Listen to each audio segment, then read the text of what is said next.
কিশোরগঞ্জের বাজিতপুরের নিখোঁজ অটোচালক মাসুদ মিয়ার গলিত লাশ উদ্ধার হয়েছে ভৈরব কালীপুর গ্রামের পাশের মেঘনা নদী থেকে। উদ্ধারের ছবি ফেসবুকে ভাইরাল হলে স্বজনরা তাকে শনাক্ত করেন। নেত্রকোনার সীমান্তে ভারতের অবৈধ চোরাচালান ও পুশিন ঠেকাতে সতর্ক অবস্থানে রয়েছে ৩১ বিজিবি।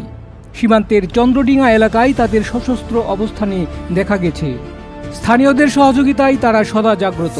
সিলেটের শিবগঞ্জে সিএনজি চালক ও এক যাত্রীর বাগবিতণ্ডার এক পর্যায়ে গুরুতর আহত হয় সিএনজি চালক। এর প্রতিবাদে কয়েক কিলোমিটার এলাকা জুড়ে অবরোধ সৃষ্টি করে চালকরা। মীমাংসার চেষ্টা প্রশাসনের।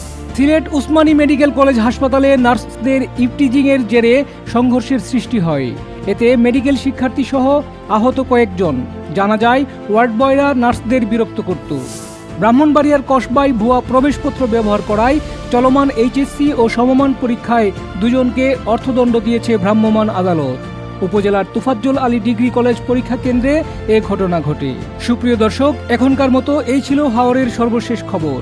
হাওরের সবশেষ খবর জানতে চোখ রাখুন হাওর কণ্ঠের ওয়েবসাইট, ইউটিউব চ্যানেল এবং ফেসবুক পেজে।